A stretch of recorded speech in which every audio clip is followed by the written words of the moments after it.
UFC Fight Night Moicano versus Duncan going down this Saturday, April 4th. Looks like a pretty decent card. A lot of people are talking trash on this card. I mean, it makes sense. There's not a lot of big names. I mean, the main event, Chris Duncan, Moicano. But, I mean, I think a lot of the matchups seem pretty good. I think there's going to be a lot of finishes. A lot of easy predictions in my book. I'm hoping to get a good bounce back week. Last week, I went 5-7 with the draw. So, first fight, Dion Barbosa going up against Melissa Gatto. I mean, Barbosa's 3-2 in her last 5. Her last fight, she's coming off a loss, 2025. She doesn't seem to be very good. I mean, she's 2-2 in the UFC, but Gatto seems to be pretty legit. She's 3-2 in the UFC, 3 finishes at the 135 division. I mean, she has 2 losses, but she's never been finished, never been submitted. It's always been a decision loss, and she hasn't fought in a while though. May 18th, 2024 was the last time she fought. It was a round 3 KO win. I mean, this fight's probably going to be pretty boring. I don't know. I've got Gatto by 30-27 decision. The next fight, though, second fight on the card, I think this fight's going to be really good. Azamat versus Tresean Gore. Tresean Gore, this dude's terrible, bro. I don't know how he's still in the UFC. I mean, he's 2-4 in the UFC. He lost to Rodolfo Vieira, beat Josh Freed. Anytime he fights anyone with any kind of strength or UFC, MMA fighting knowledge, he just gets slimed out. He needs to be cut immediately after this fight. I got Bekov by round 1 KO. I mean, he's 2-1 in the UFC. He did just get KO'd by Yusri Belgarui, but that dude's going to be champ in this division. So, I mean, you can't really hold that one against him. But, yeah, I think Bekov, round 1 KO. That one should be pretty easy for him. Next up, oh my gosh. This fight, Elise Pereira versus Haley Cohen. No, she's not related to Alex Pereira. Dominic Cruz literally said that in the last broadcast. I think someone had to correct him on air. But no, not related to Alex Pereira. Was really hyped up for her debut. I think she fought on the Noche card. And she just didn't really do much. She kind of looked like Bruna Brazil out there. It was a really weird fight. She seemed pretty confident that she won, but it was pretty obvious that she didn't. Cohen, though, 0-2 in the UFC. She got a contract on Contender Series by winning a split decision. Hasn't won since August of 2022. No finishes since January 2022, and she's 34. So, if Pereira loses this fight, like, she needs to just be cut. This is the easiest layup for a prospect I've ever seen. This is some Sean O'Malley treatment. This should be Pereira by round 1 KO. This should be back-to-back round 1 KOs. Bekov round 1 KO. Pereira round 1 KO. If she doesn't do anything other than a finish, like even if this goes to decision, they might need to cut Pereira. I've never seen, it's been a while, other than maybe Kayla Harrison, such a hyped woman's prospect, and she sucked. So, hopefully we see anything better than that fight. Next up, Lando Venata versus Darius Flowers. Venata's been around forever. This is his 10th year in the UFC. He fought King Green twice. I thought that was pretty funny. He's never beat King Green, though. Yeah, he went to a draw, and then he lost to him. He actually hasn't won a fight since May of 2021. I'm not sure how he's still on the UFC roster. He lost to Zell Huber. He lost to Jordan. You know, he's lost to some big names. I think the King Green thing kind of, I mean, you know, you fought him twice, still can't beat him. Darius Flowers, though, I mean, he's lost 3 straight since winning on the Contender Series in 2022.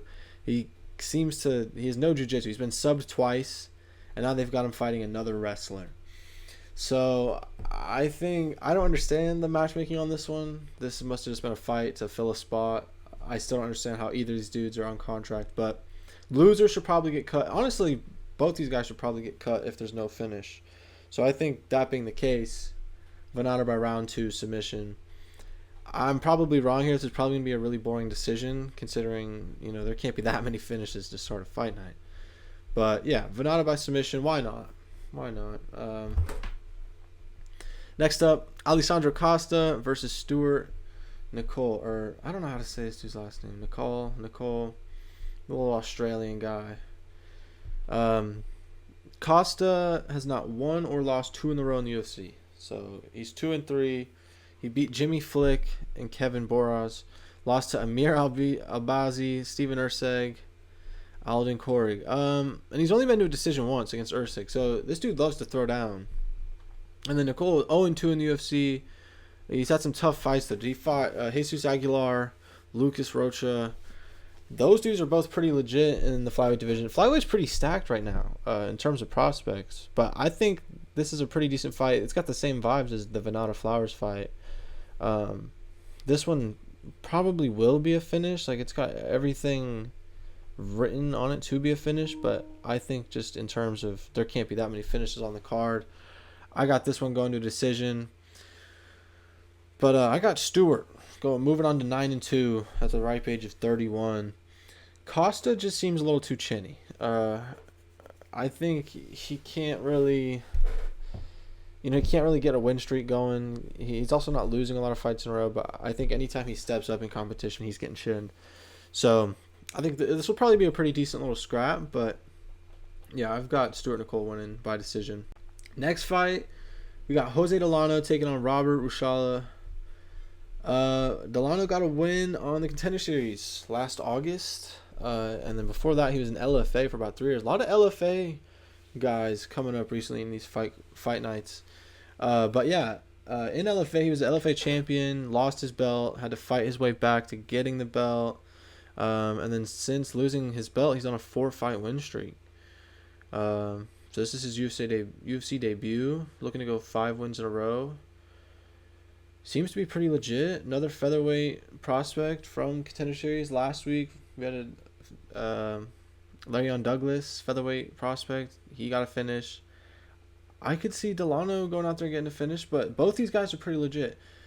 Rushala is 0-1 in the UFC. Lost to William Gomez, but he comes from KSW. He won a title, lost it, won the title back. He's a 2-time KSW champion. He's a KO artist. He's got a pretty good height advantage. I think just a few inches, 2 inches. I think this fight's going to be really close.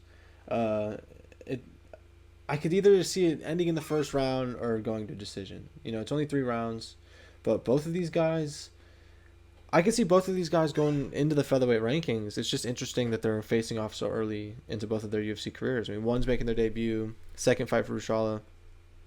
I think this could go either way, but I think Rushala's going to win a really close decision. Yeah, I think it's going to be a good fight, good scrap. But yeah, Rushala wins the close decision over Delano. Next fight, Guilherme Pat versus Thomas Peterson. Guilherme is 6'5". He's pretty huge. 1-0 in UFC. He's never lost at heavyweight. He's never lost ever. He's only fought at heavyweight. His first pro MMA fight was in 2022.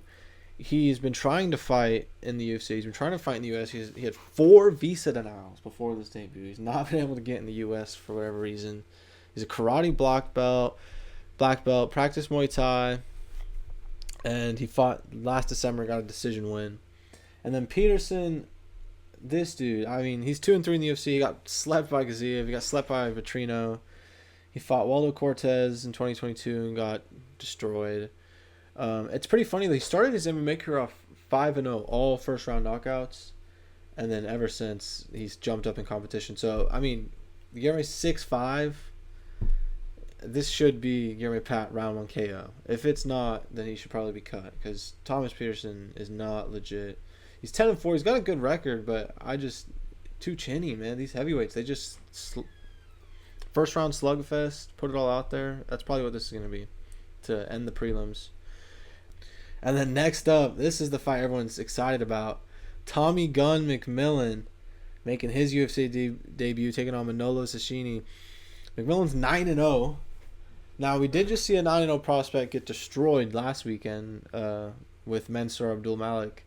He got murdered by Belaguri.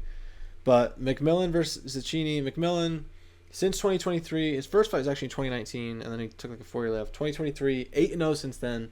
He's got 4 submission wins, 3 TKOs, so you can do it on the ground, on the feet. He got the decision win on Dana White Contender Series. I'm sure, as everyone knows, trains with Sean O'Malley. But this dude's a 6-foot featherweight. He's pretty huge. And then Cecchini has 1 UFC fight and got slimed out in the first round. And he's only 5'8". and he hasn't fought since that UFC loss. So they're clearly bringing this dude back. Like, his record's decent, 11-4. So I see why they're bringing him back.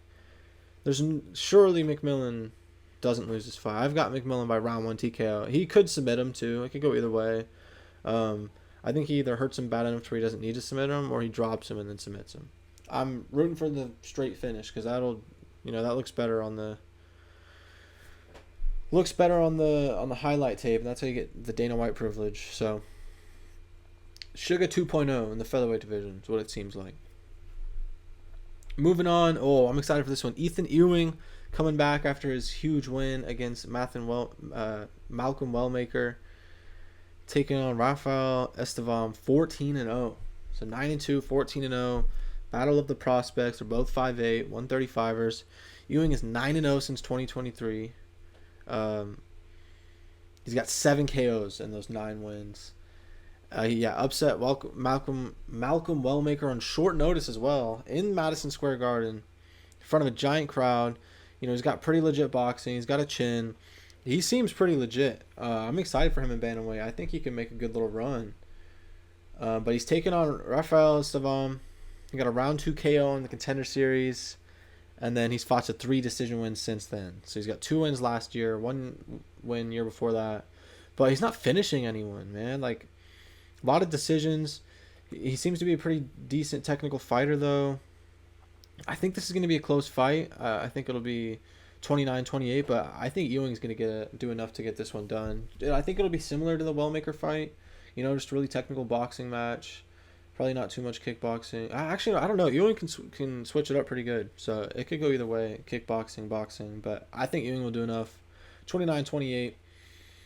And I'm excited. I hope Ewing can get a good jump up into the bantamweight rankings. I want to see him fight some ranked prospects, ranked contenders.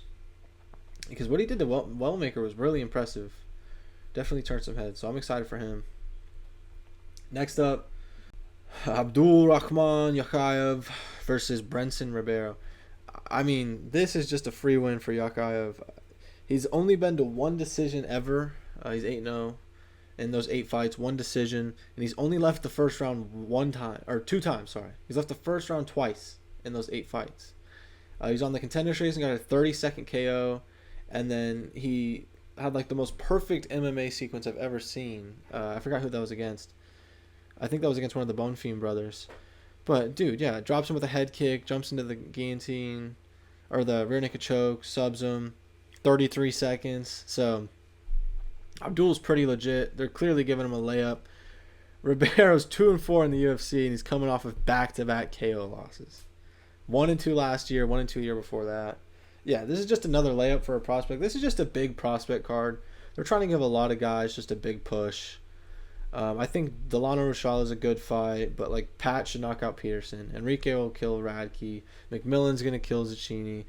Ewing and Estevam's close, but Ewing is gonna win. And now Abdul Yakayev's gonna just kill Brenson Ribeiro, who's gonna go to 17-10 at the young age of 29. This is supposed to be your MMA prime.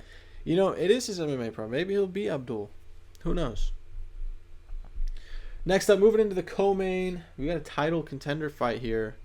Should be an absolute slugfest. I'm sure everyone's really excited for this one. Virna Jandiroba versus Tabitha Ritchie. Jandiroba coming off her title loss to Mackenzie Dern in a pretty boring fight. She won 5 in a row before that title fight, losing that title fight to Mackenzie Dern. But, I mean, that was 6 decisions and only 1 submission over Amanda Lemos. She pretty much loses to any big name. That was her second time losing to Mackenzie Dern. She lost to Amanda Rivas. She lost to Carla Esparza. Anytime she fights anyone with a little bit of skill, she loses. She can't take them to a decision win.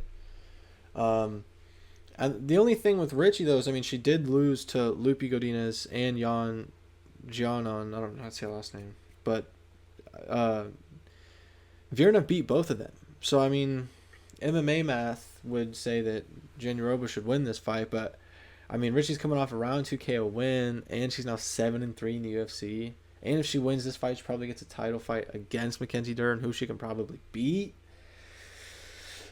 I think this fight's probably going to suck, but I think Tabitha Ritchie wins a 29-28 unanimous decision.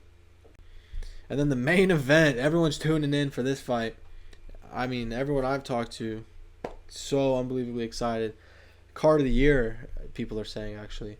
Renato Moicano taking on Chris Duncan. Chris Duncan, a lot of people probably don't remember unless you have Instagram and you've seen the clip a million times that Instagram's posted. He had the huge comeback win on Contender Series. He's getting pieced up, knocked out. He's a sloppy mess, and then he lands a giant right hand and sleeps the dude. And then everybody knows Renato Easy Money Moicano.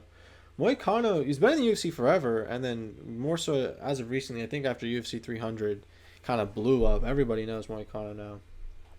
But Moicano lost to Islam and then lost to Beneil Dariush. He was supposed to fight Dariush, got pulled up to fight Islam, lost, obviously. No one thought he was beating Islam. And then lost to Dariush, who just got killed by BSD, but Moicano killed BSD. So the MMA math doesn't make any sense at all. He got really lucky against Jalen Turner. That fight was so dumb. Jalen Turner had him finished, turns around, celebrates too early. Everybody knows that story. Lost to RDA, Fasiev. The Dariush loss is embarrassing. Now he's fighting a 15-2 Chris Duncan, who's 6-1 in the UFC, by the way. And his only loss is when he got subbed by Manuel Torres, who's pretty legit.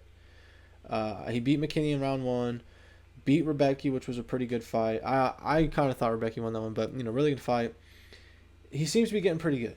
So, obviously this one's probably going to end up on the ground. I think Duncan's going to be pretty aggressive.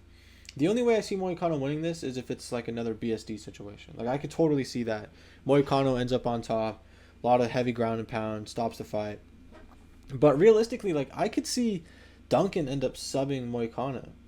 I could see him hurting Moicano, them ending up on the ground, and then finishing him off with a submission.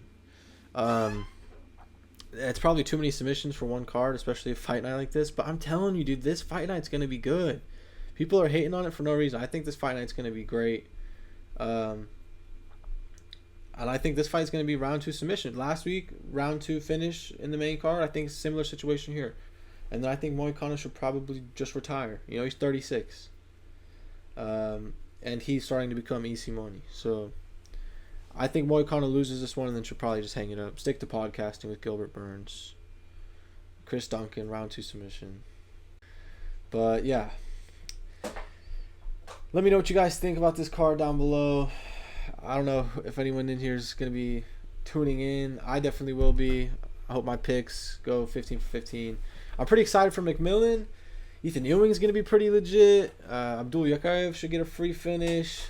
Radke's going to get slammed. I mean, anyone that fights under thug jitsu, like that, it's going to be fun to watch him get brutally slammed out. Guillermo Pat looks pretty legit. Delano Rushala should be good. A lot of good fights. I think you should tune in. If you're teetering on the line, definitely watch this card. Not a lot of big names, but I think you can hop on the bandwagon of a lot of early prospects for this card. But yeah, thanks for watching. See you all in the next one. Peace.